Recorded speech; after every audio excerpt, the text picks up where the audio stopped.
Kisah ini merupakan jalan kisah Dharma Yuddha Garuda saat Dewi Parwati menanyakan alasan Mahadewa menerima permintaan para dewa. Mahadewa berkata, tidak ada yang disembunyikan darimu Parwati. Arkasur bukanlah alasannya, aku terikat untuk bertindak berdasarkan janji yang aku buat. Parwati berkata, janji apa Prabu? Mahadewa berkata, ayo Parwati, aku akan memperkenalkanmu kepada seseorang. Mahadewa kemudian membawa Dewi Parwati untuk melihat masa lalu. Mahadewa berkata, apakah kamu ingin bertemu dengan pemuja abadiku Resi Sanaka? Parwati berkata, aku mendapatkan petunjukmu Prabu. Aku juga mengerti bahwa kamu tertarik pada pemujamu karena cinta mereka kepadamu. Mereka kemudian masuk ke dalam pertapaan dan melihat 4 resi catur kumar. Ketika resi bangkit menyapa Mahadewa dan Parwati, tapi Resi Sanaka tetap diam di tempatnya. Mahadewa berkata, apa yang terjadi Sanaka? Kenapa kamu tidak menyapaku? Sanaka berkata, siapa yang harus menyapamu Prabu? Siapa yang harus memberi hormat kepadamu? Tubuhku atau jiwaku? Karena jika kamu ingin tubuhku memberi hormat kepadamu, itu hanya duniawi. Jika kamu ingin jiwaku memberi hormat kepadamu, maka itu adalah bagian darimu. Ketika kita satu, maka tidak ada pertanyaan tentang itu. Bagaimana aku bisa memberi hormat kepadamu Prabu? 3 resi lainnya bingung dan berkata, Sanaka, apa yang kamu katakan? Mahadewa berkata, Sanaka, benar, aku terkesan dengan pengetahuanmu, mintalah berkah dariku. Sanaka berkata, Prabu, bagaimana aku bisa meminta berkah darimu ketika kita adalah satu? Tetapi jika kamu memang ingin memberiku berkah, maka berkati aku agar aku lahir sebagai putramu di masa depan. Mahadewa berkata, jadilah itu. Setelah kembali, Parwati berkata, untuk memenuhi janji dan menghormati berkah Resi Sanaka, aku memahaminya Prabu. Oleh karena itu aku tidak akan menentang anugerahmu. Aku akan menunggu untuk bertemu putra kita. Dewi Lasmi berkata, Dewi Parwati bersedia menunggu, tapi Dewa Indra dan dewa lainnya sangat ingin merebut kembali kekuatan mereka dan swarga loka. Atas permintaan mereka, Dewa Siwa melakukan meditasi mendalam. Energi Dewa Siwa begitu hebat dan kuat sehingga mengejutkan semua dewa dan dewi. Tidak ada yang mampu menahan kekuatan energi itu. Kekuatan planet bumi tidak dapat menahan energi itu. Dewa Bayu mencoba menahannya, tapi dia kesakitan dan berkata, aku tidak tahan dengan energi yang kuat ini. Kamu adalah penguasa api. Hanya kamu yang bisa menanggungnya. Ambil ini. Dewa Agni menahan energi itu dan berkata, ini lebih kuat dariku. Hanya Dewi Gangga yang bisa membantu. Dewi Lasmi berkata, bumi, angin, dan api. Ketika ketiganya tidak berhasil, maka energi itu diserahkan kepada air. Mereka ingin menyerahkannya kepada Dewi Gangga. Dewi Gangga menerima energi itu, tapi tetap saja dia tidak mampu. Air sungai Gangga bergejolak menahan kekuatan energi itu. Ketika semuanya gagal, Dewa Indra menyadari kesalahannya. Dia menyadari bahwa tidak ada yang bisa menanggung energi Dewa Siwa selain Dewi Sakti. Hanya Dewi Parwati yang bisa menerimanya. Dewa Indra mulai melihat Dewi Parwati. Parwati melihat semuanya dari kejauhan. Dewa Indra tidak berani menatap matanya. Dewi Parwati memandang Dewi Gangga. Dewi Gangga melempar energi itu dan bola energi jatuh di hamparan rumput yang juga merupakan bentuk halus Dewi Parwati. Begitu bola energi menyentuh rerumputan, 6 Dewi Kritika juga tiba di sana untuk merawatnya. Energi itu memancar sangat kuat dan Dewa Indra berkata, sungguh energi ini sangat kuat. Putra Dewa Siwa akan sangat hebat. Dari cahaya yang memancar itu muncul seorang anak yang luar biasa dan dia adalah putra Mahadewa. Dewi Laksmi berkata, 6 Kritika ini membesarkannya dan ketika dia menunjukkan dirinya, mereka memberkatinya. Kritika berkata, kamu telah dibesarkan oleh kami, oleh karena itu kamu juga akan dipanggil Kartikeya. Oleh karena itu kamu juga akan dipanggil Kartikeya.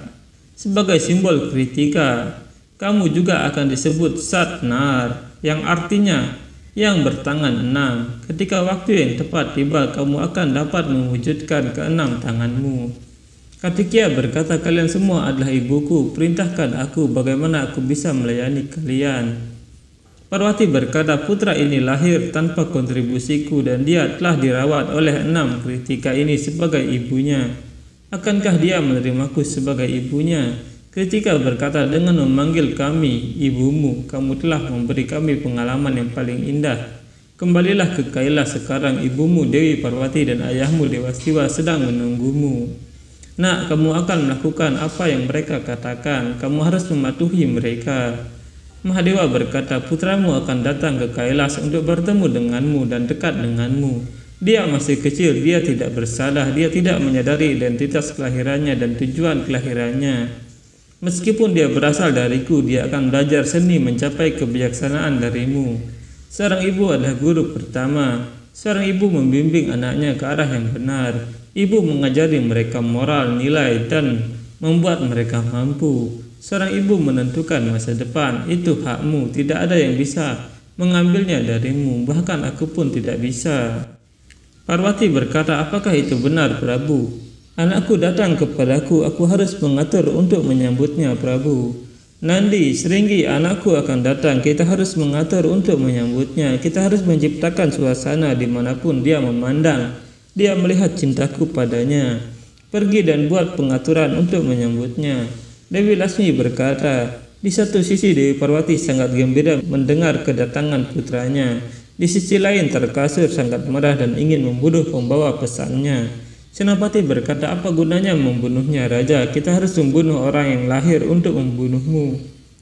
Iblis yang lain berkata, Raja, lebih baik kita mengembalikan surga lokal kepada para dewa. Kita akan menemukan waktu untuk mendapatkan berkah lainnya. Tarkasur berkata, aku Tarkasur dan Dewa Indra bersama seluruh dewa tidak dapat mengalahkanku. Bagaimana anak 10 tahun bisa mengalahkanku? Sebelum bertemu Siwa dan Parwati, aku akan menghancurkannya. Tarkasur memanggil kupu-kupu dan tertawa. Saudari Sahasri tertawa dan berkata, dia menghadapi masalah yang begitu besar dan si budak itu bermain-main dengan kupu-kupu. Dewi Lasmi berkata, mereka bukan kupu-kupu biasa, mereka adalah 5 iblis yang sulit ditangkap yang telah diberi berkah. Jika mereka mengelilingi seseorang, maka itu akan menjadi tanah yang menjebak seseorang dan tidak pernah membiarkan mereka keluar.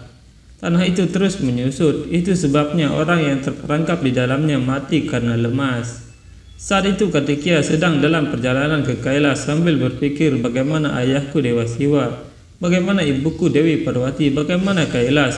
Aku yakin itu adalah tempat terindah di planet ini.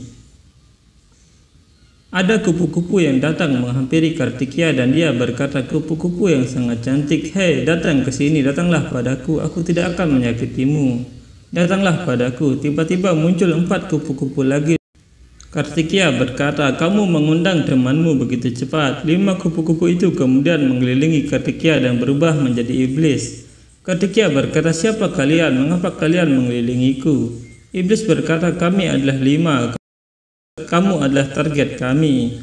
Mereka terus berputar mengelilingi Kartikeya dan Parwati merasakan putranya dalam bahaya. Parwati berkata, nah, aku akan segera ke sana. Aku akan menghancurkan iblis-iblis itu. Aku akan berada di sana sekarang. Mahadewa berkata, tunggu Dewi, jangan pergi. Parwati berkata, Prabu, putra kita dalam bahaya. Dia dikelilingi oleh iblis yang kejam.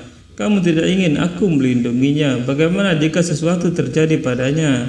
Mahadewa berkata, Kartikeya harus menjadi panglima dewa. Inilah takdirnya. Semua orang meragukan usia mudanya. Setiap orang merasa sulit untuk percaya bahwa bagaimana seorang anak laki-laki dapat memenuhi tanggung jawab dari posisi yang begitu kuat. Bagaimana dia bisa melakukannya? Kamu menganggapnya sebagai ancaman, tapi ini kesempatan untuk putra kita. Kesempatan untuk membuktikan dirinya, keberanian dan tekadnya. Ini adalah kesempatan untuk membuktikan karakternya. Para iblis berpikir, segera kami akan membunuh bocah ini dan menjadikan Tarkasur abadi. Mahadewa berkata, ini adalah kesempatan untuk mendapatkan rasa hormat dari dewa dan menemukan kepercayaan dirinya.